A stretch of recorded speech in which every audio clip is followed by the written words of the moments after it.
Ok, bien. Entonces revisábamos estos, uno de los principales o primeros materiales que se ocupan para materiales de envase, de empaque o de embalaje, según sea el caso y las características del material o producto que queremos nosotros proteger. El siguiente es el vidrio, también uno de los más antiguos. Y aquí mi opinión personal es de que no debimos de haber abandonado el vidrio como envase, ¿no? Puesto que el impacto ecológico que genera es mucho menor que el que han generado las botellas de plástico, principalmente para las bebidas. Sus características ya todos las conocemos: de cuerpo transparente, sólido, frágil, que proviene de la fusión de arena sílica o silícea con potasa o sosa cáustica. En este material los empaques más usuales son las botellas y los frascos para contener materiales. Debido a estas características es fácil de reciclar, reutilizar. En los tiempos antiguos, cuando a mí me mandaban a la tienda, me daban mi botella de refresco para ir a comprar, ¿no? Y dejaba yo un envase y traía yo otro. También había quienes, los mismos distribuidores o vendedores de las bebidas, recuperaban los envases incluso rotos, ¿sí? Y a veces a la gente se los cambiaban por unos en mejores condiciones, porque para ellos en realidad no era pérdida. Si bien es cierto, ellos lo que hacían, esos materiales los ofrecían a sus proveedores de botellas para que los reutilizaran, los reciclaran.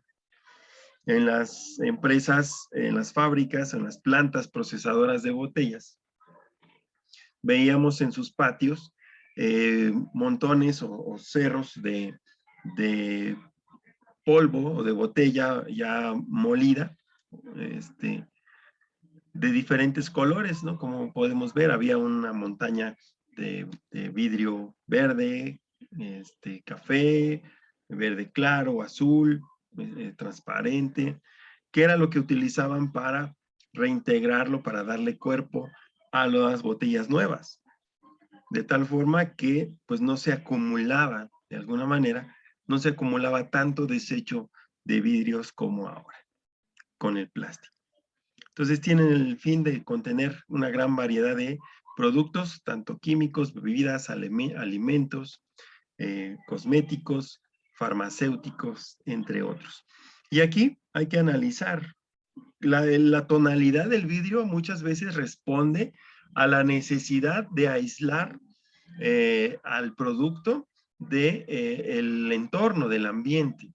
Es decir, botellas transparentes, a lo mejor para presentar el producto y que se vea el contenido. Botellas oscuras para proteger el producto de la luz, del sol, principalmente en químicos. ¿Sí? Evitar que estos reaccionen de alguna forma. En algunas bebidas también para conservar sus características de calidad, que estas pudieran verse alteradas por la luz, etcétera, ¿no? Entonces, este es otro de los materiales muy utilizados y que es actualmente, no sé si se han dado cuenta, las grandes refresqueras están tratando de reposicionar, aunque en un ritmo muy lento, reposicionar el vidrio como uno de los envases idóneos para los productos en función de su respuesta hacia los cambios climáticos, ¿no? Los otros son los polímeros. Y aquí pues simplemente hablar de los polímeros rígidos, flexibles y con barreras de gases, que eso es parte de lo que hablábamos hace rato, ¿no? En cuanto a los polímeros, en general, los plásticos en diferentes formulaciones, en diferentes cualidades, nos va a servir para reemplazar de alguna forma el vidrio. Una, por su economía a la hora de fabricarse, es decir, el envase aparentemente de plástico resulta ser mucho más económico y tiene una velocidad de producción mayor que la del vidrio. Requiere permite procesos automatizados prácticamente al 100% y obviamente resulta mucho más económico que el vidrio. Esa fue una de las cualidades que tiene, que hizo que sustituyera muy rápidamente los envases y botellas de vidrio, además de su resistencia mecánica. Al no ser tan frágil como lo es el vidrio, pues obviamente eso fue una de las ventajas que se pudieron encontrar para utilizar envases de plástico rígidos para poder transportar los mismos productos. Por otro lado están los flexibles, que ya conocemos, bolsas de plástico, tanto para envases, de envasar alimentos como para auxiliar en el manejo de varios a la vez, o lo que le llaman emplayar, que se hace con nylon, con plástico, para proteger o agrupar ciertas cantidades de productos. Y los otros que son con barreras de gas, a gases, que tienen estas características. Algunos de ellos llegan a tener en su interior, en una capa interior, alguna especie de recubrimiento químico que permite aislar el producto de ciertos gases que pudieran estar en contacto con el empaque, ¿no? Entonces, es ese tipo de productos que son productos de una formulación especial, vamos a llamarlos así. También están los laminados, el famosísimo Tetra Pak, tan fácil de fabricar y tan difícil de reciclar. Está compuesto, estos laminados de Tetra Pak están compuestos de diferentes capas entre polietilenos, aluminios y cartón o papel. Con esto, estos empaques surgieron o los conocemos más para empacar bebidas como jugos o leche. Cuando hablábamos de la leche de cartón, pues esa es la propiedad que tiene, ¿no? Además de que puede ser hermético, también es económico y el equipo que actualmente existe para esto facilita la reducción de costos de producción al hacer que al mismo tiempo que se fabrica el empaque, se esté envasando. En Boeing podemos ver la línea de Tetra Pak o de cuadritos. La podemos ver cómo entran las tuberías que traen el producto, es decir, el líquido, la bebida, y entran a la máquina de cuadritos. Y entonces lo único que ves ahí es entrar un rodillo gigante con el rollo de Tetra Pak, de laminados, ya impresos, obviamente, ya traen, nos sirve para todo, ¿no? Imprimir ahí toda la información del producto y al mismo tiempo es lo suficientemente hermético para contener sin fugas y proteger el material y también garantizar de alguna forma la correcta manipulación del producto sin que éste sufra grandes daños debido a su resistencia mecánica, que también es importante.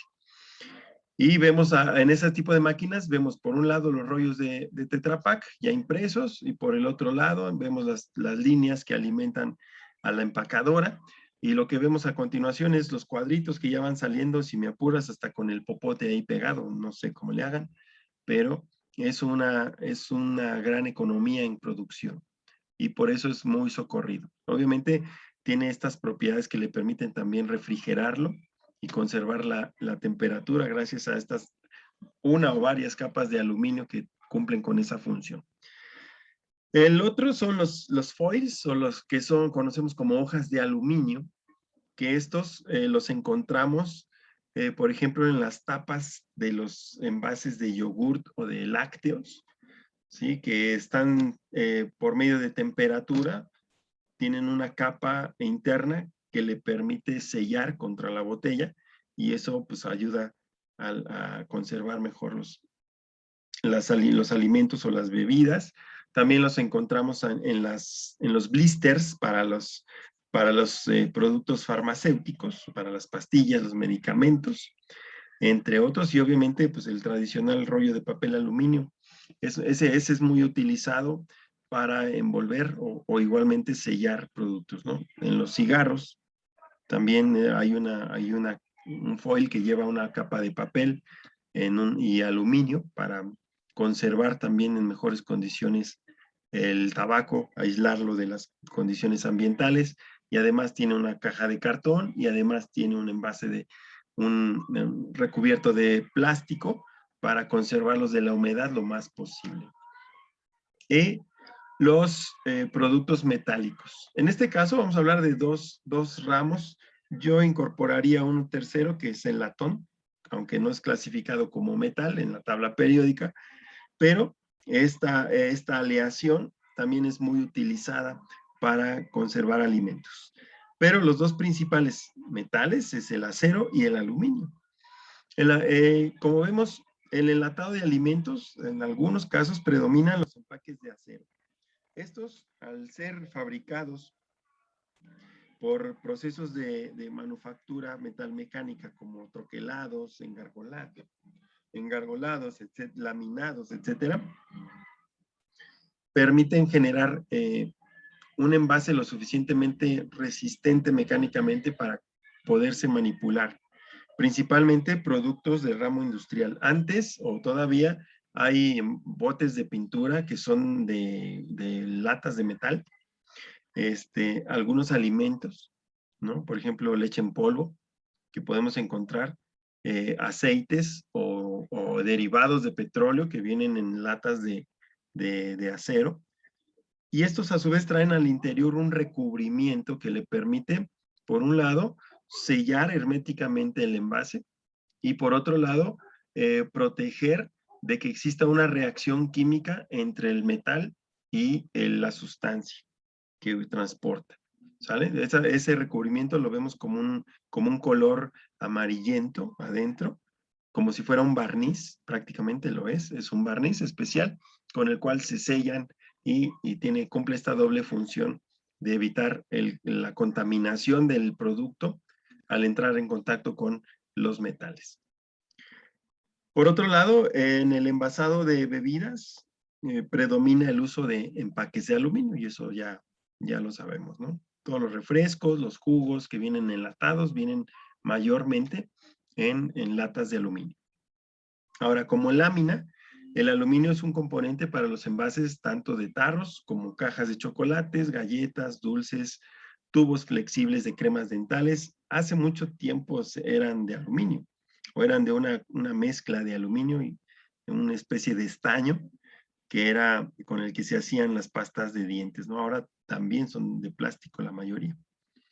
Y aquí vemos un ejemplo del uso de las hojas de aluminio o el papel aluminio que conocemos para proteger chocolates, por ejemplo. Sin embargo, en la industria hotelera, en el sector de restaurantes, se utiliza mucho el acero inoxidable como parte de todo este mobiliario necesario para brindar el servicio de restaurantes. Entonces, como parte de este envase, permite además mantener los alimentos calientes, mantenerlos a cierta temperatura y que no reaccionen químicamente los alimentos con el acero inoxidable precisamente por esa misma característica. Entonces, hemos estado hablando hasta este punto de esta diversidad de materiales que nosotros podemos identificar como los más comunes en que vamos a encontrar los productos envasados o contenidos, ¿no? Vamos a ver que cada uno de estos materiales, de acuerdo a las propiedades físicas o químicas de cada uno, o incluso microbiológicas y esa capacidad que tengan para interactuar con el medio ambiente, van a ser elementos a considerar para seleccionar correctamente el tipo de envase, el tipo de empaque o el tipo de embalaje incluso que se requiera para darle para el manejo dentro de la logística de la empresa, ¿no? Entonces, esta es la parte más general de estos tipos de materiales, ¿no? Obviamente hay combinaciones. Cuando tú haces un material para enviarlo, pues vas a poder ver, de acuerdo a las características, combinaciones, ¿no? El envase de este material, como comentaba el compañero hace rato, el empaque de otro y además recubierto por otros materiales como plásticos, hablamos de los famosos chetos de plástico,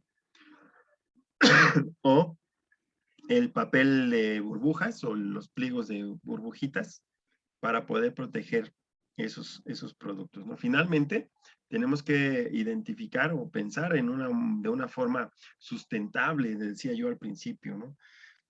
No puedo nada más que generar toda esta cantidad de elementos para proteger mi producto, si no voy a pensar en qué va a pasar después con ese producto.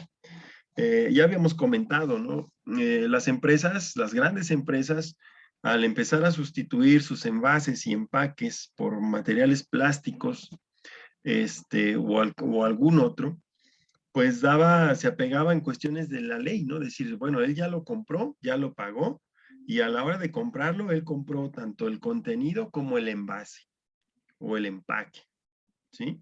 Ahora él es responsable del destino que se le deba dar a ese envase o empaque. Y esto me parecía a mí como que algo injusto, es decir, las grandes empresas o las grandes empresas que empezaron a introducir este tipo de materiales no fueron vistas o analizadas con anticipación por las autoridades, por los gobiernos. Superaron el aparato político, jurídico de los gobiernos en cuanto a la protección ambiental. Aprovecharon esa gran laguna que existe o que existía o que existe en cuanto a el manejo de los residuos y le daban toda la responsabilidad al consumidor que no tenía ni idea de lo importante o la trascendencia que estaba teniendo en esos momentos el manejo de ese tipo de materiales con el medio ambiente. Entonces, ahí hasta recientemente estamos escuchando cuestiones de empresas socialmente responsables, ¿no? Que sean capaces de cuando menos capacitar o instruir de alguna forma al consumidor sobre el manejo que debe de darle a los residuos de su producto o de su envase una vez que ha disfrutado de los productos o que han cumplido su tiempo, su ciclo de vida, estos productos y el manejo que se les debe de dar a posteriori. Eso es lo que no se ha explotado correctamente y las autoridades no han hecho más acerca de restringir el uso de estos materiales o de proporcionar una infraestructura que permita y facilite el reciclaje de estos materiales. Es decir, mientras en la escuela les digan a los niños que lleguen a su casa y que pongan 4 o 5 botes diferentes y que le digan a los papás que ahí deben de ir el papel, que debe de ir los metales, los vidrios, los plásticos y los desechos biológicos o biodegradables o los alimentos o residuos de ese tipo, lo puede hacer en la familia, pero cuando uno saca sus 5 botes diferentes, lo que va uno a observar es que el señor de la basura los va a echar todos al mismo lugar. Y ahí se acabó la motivación del reciclaje. Entonces, hay una situación importante que todavía no se ha atacado y hay una situación importante de las empresas que no han cambiado totalmente ese chip, sino que simplemente van a lo siguiente que vamos a ver a continuación, ¿no? Antiguamente, los, los, este, el manejo que teníamos con los envases era, como les decía, al no existir una normalidad, una serie de normas, no era que no fuera importante, sino que no existían normativas porque no se habían percatado del impacto ambiental que tenían los residuos de los productos en el medio ambiente. Entonces, esa normatividad era mínima, es decir, simplemente que conservara los productos, que fueran seguros, que, que no tuvieran reacción química, que no contaminaran los alimentos o los contenidos de alguna forma, etc.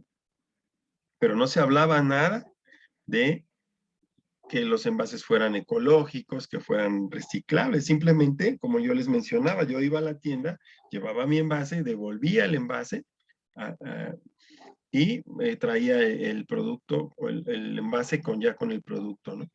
Entonces, lo que se encontraban las empresas era, pues obviamente, esos mismos envases eran los que ellos requerían para volverlos a llenar.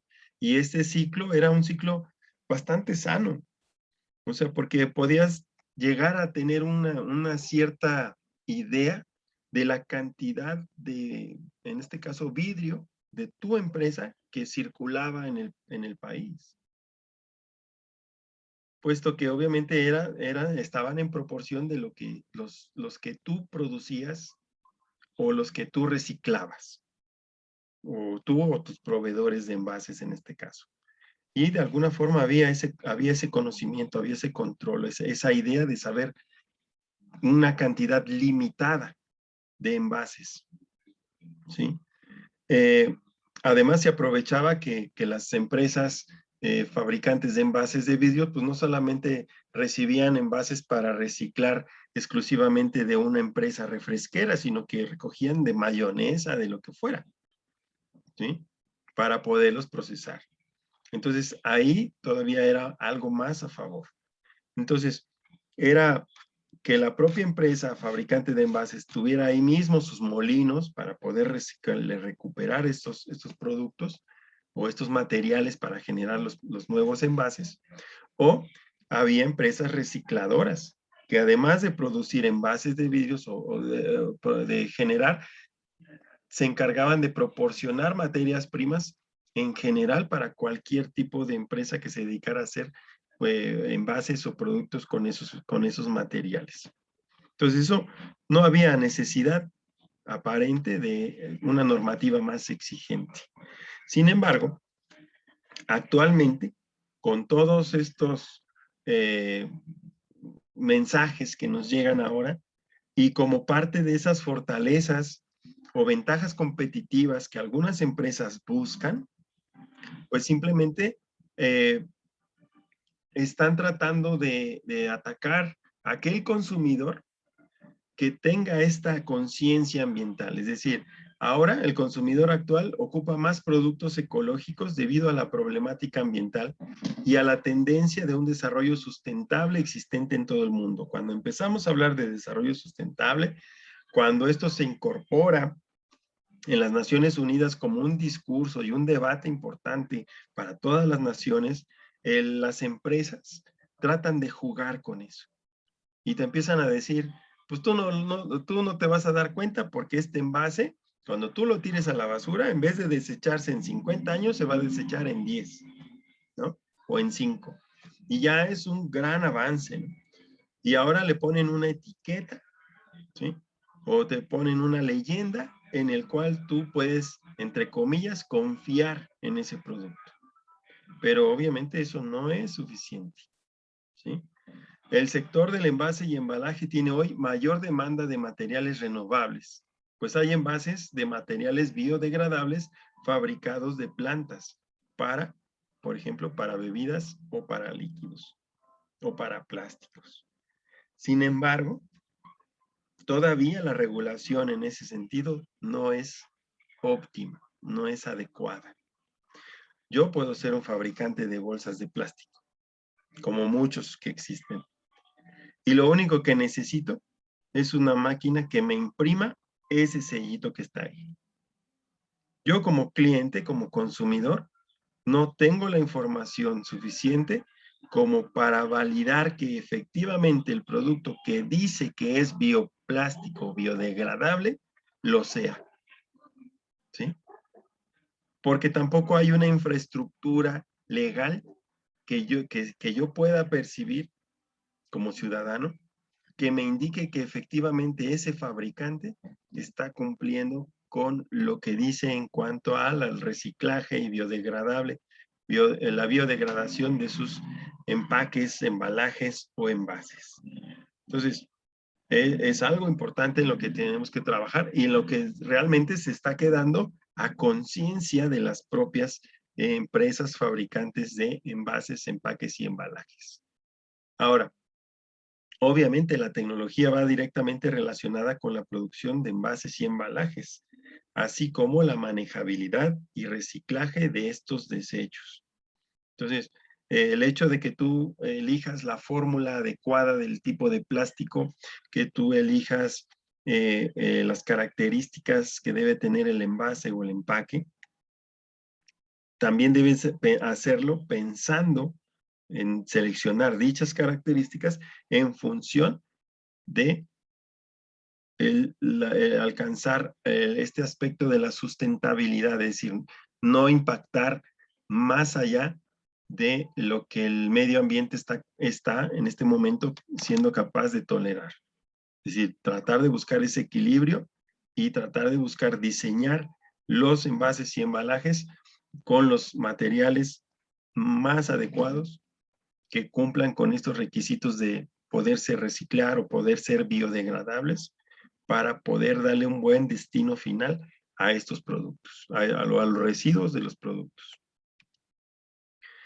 Por lo tanto, el reciclaje es una oportunidad de reducir y transformar el volumen de los productos sólidos y puede ocuparse para elaborar el mismo producto u otro diferente. Es decir, en el diseño de empaque, envase y embalaje debemos de incorporar cualidades que le permitan reciclarse, ¿sí? Independientemente de si es papel, metal, vidrio, plástico, etc. Es decir, fíjense que es recuperar lo que yo les mencionaba hace rato. Eso se hacía sin ningún problema y era toda una industria, la industria del vidrio y fabricar artículos o productos o envases de vidrio, porque era autosustentable, es decir, los mismos vidrios que recuperabas de la basura, los molías y con ellos podías generar envases o algunos otros productos que tuvieran un uso diferente, que ya fueran, no sé, jarrones, floreros, platos, vasos, etcétera. Y ahí podías diversificar las calidades de tus productos, ¿no? Pero no había realmente una pérdida importante de que quedaran de vidrios como desecho, sino que el vidrio sabemos que es 100% reciclable. Bueno, pues a ese nivel hay que llevar el resto. Aquí nada más lo que entra en cuestionamiento son las fuentes de energía que se requieren para reciclar, que también es un punto crítico. ¿Ok? ¿Dudas hasta aquí? Bueno, yo aquí, bueno, siento que como que las organizaciones nos volvieron un poco flojos, ¿no? En cuestiones de brindarnos el plástico y hasta lo llegamos a confundir la flojera con la ergonomía, ¿no? Es algo práctico, es algo, y pues ya, sin querer bajita la mano, pues ya fuimos contaminando más de lo debido. Ahora, también creo que antes de la pandemia ya se venía como que haciendo una gran concientización, ¿no? Ya venía la legislación para prohibir el plástico de un solo uso, bueno, que dio origen que dio origen en España, ¿no? Y se vino llegando a México ese tipo de legislación y ya también se venía a prohibir el uso de pañales, de toallas sanitarias y ya empezaban a surgir ideas. Bueno, yo recuerdo que por ahí del 2018 también estaba surgiendo un unicel hecho a base de celulosa de aguacate, ¿no? Que ese dicho unicel se deshacía en 300 días. Y había por ahí otro tipo de productos, ¿no? También la bolsa que estaba hecha a base de hojas de elote que al contacto con el agua se deshacía. Pero llega la pandemia y como que todo eso se paró, ¿no? Como que otra vez que al parecer por cuestiones de salud, pues el plástico de un solo uso pues volvió a surgir, ¿no? Así es, Para para ir eliminar. matando todos los Así productos. es. Ajá. Bueno, ya no. Fíjense qué pasó. Tuvimos que regresar a ocupar el plástico como una medida para aislar la basura del resto de la basura. ¿Sí lo ven? O sea, dices, "Bueno, ahora tengo que meter mi cubrebocas en una bolsa de plástico y cerrarla bien y ya tirarla a la basura". Imagínense, ¿no? Entonces, sí se ha perdido mucho en ese sentido. Ya habíamos dado un paso importante cuando las empresas comerciales ya no te daban bolsas. porque todos ocupaban, o sea, tú vas a un tiradero y lo que ibas a encontrar eran la basura adentro de bolsas del supermercado. ¿Y qué era lo que más había? Entonces, ahora, al reducirse esto, yo sí pienso que hubo una disminución importante de ese material en los tiraderos. Pero mientras los tiraderos sigan siendo eso, no vamos a poder avanzar. No solamente es la población o las leyes las que van a dar cambios positivos, sino que también las naciones o los gobiernos deben de proporcionar la infraestructura recomendable. Sí, déjenme buscar en lo que estamos ahorita terminando este bloque, déjenme buscar un video de cómo manejan sus residuos en Suiza, por ejemplo. Entonces, son grandes ejemplos, pero hay una infraestructura enorme y además reforzada por un aparato jurídico o una serie de leyes que aplican a la población, que la población tiene la capacidad y la cultura suficiente como para poderlas aceptar y llevarlas a cabo. ¿Sí? ¿A quién más estaba levantando la mano? Perdón. Sí, sí, yo, profesor Demetrio. Demetrio. Sí, bueno, mi comentario iba más o menos por la misma dirección en cuanto a la llegada de la pandemia, ¿no? Los trabajos ya se estaban, o el trabajo en el reciclaje o en el cambio de algunos productos plásticos se estaba cambiando, pero sin embargo con la llegada de la pandemia pues hubo como que un retroceso muy importante, ¿no? Una de las muestras que yo vivo es que, por ejemplo, en el comedor de la empresa donde trabajo, pues todo era en loza, ¿no? Y pues, con la condenada pandemia, pues ahora todo es en unicel y a diario, desde que empezó, a diario, tanto cubiertos como los platos, vasos, la mayoría o casi todo sigue siendo en producto desechable. Entonces, pues esa es una desventaja muy, muy grande que ahora tenemos que pensar en cuanto esto termine, por regularizar o regresar a una normalidad. Sí, a una normalidad, exacto. Exacto, porque los pasos adelante que se habían logrado, pues se detuvieron o incluso retrocedimos, ¿no? Muy bien, Demetrio. Carlos, ¿querías opinar? Sí, profesor, también era referente a lo que comenta Demetrio.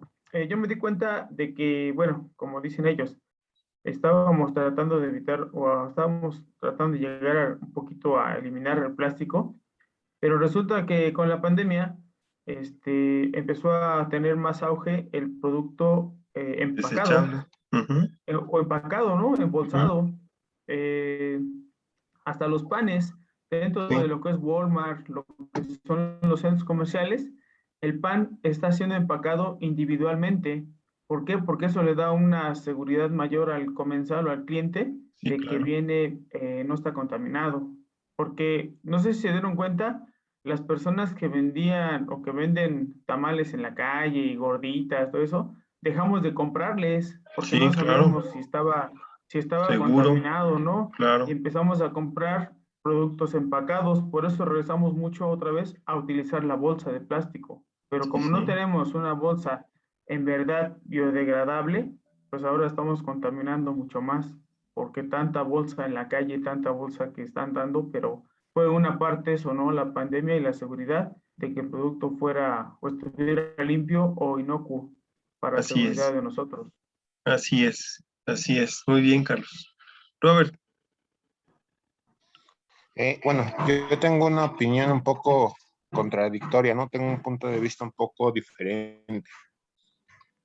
Sin duda, yo creo que todo se mueve en base a las necesidades del entorno, ¿no?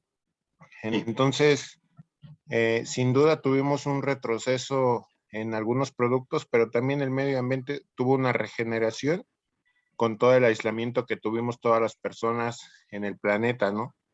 O sea, también no todo fue malo.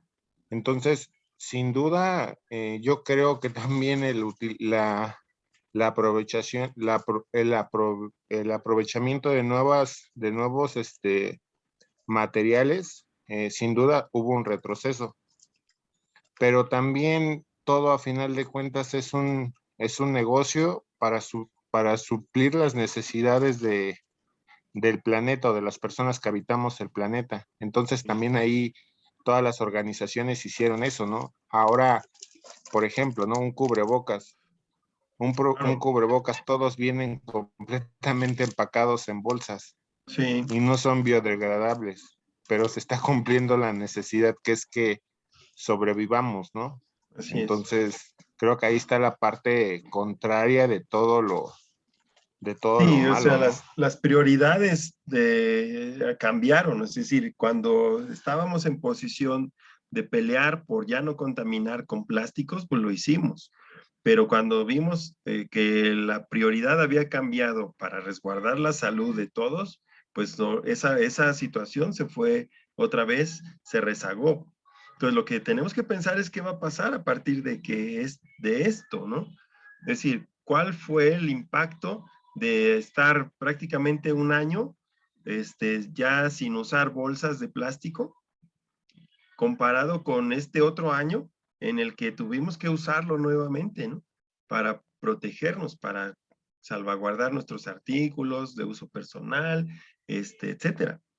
Entonces, cuando sustituimos los vasos o los trastes de plástico o de loza por unicel, por seguridad, ¿no? Para no detener la economía. Entonces, ese tipo de cuestiones todavía se van a ver en el futuro. Es decir, teníamos 10 años o 20 años de margen para no llegar al punto sin retorno de la degradación del planeta. Con estos 2 años, ¿qué habrá pasado? ¿Lo aceleramos o lo retrasamos? ¿Qué pudo más? Entonces, ese estudio va a estar disponible inmediatamente que se declare la pandemia como cuando esto por fin pase, ¿no? Ya sea que nos muramos los que nos toque morirnos y queden los que les toque quedarse y a partir de ahí los que se queden tendrán que hacer, o los que nos quedemos, no me quiero descartar, los que nos quedemos tendremos que hacer ese análisis, ¿cierto? Entonces, esta es el dilema, ¿sí? Los plásticos, sí, ¿hasta qué punto? Porque ahorita, obviamente, toda la infraestructura de las empresas plastiqueras está disponible para fabricar plástico no reciclable o cantidades grandes de plástico no biodegradables. ¿Por qué? Pues porque el desarrollo y la implementación de nuevos materiales siempre ha sido en un ritmo lento para no entorpecer o encarecer los productos. ¿Sí me entienden? Y obviamente la rentabilidad de las empresas, que es importante. Bueno, dejamos hasta aquí estos comentarios. Nos queda menos de un minuto en este bloque. Paramos este bloque y nos conectamos en 5 minutos, por favor.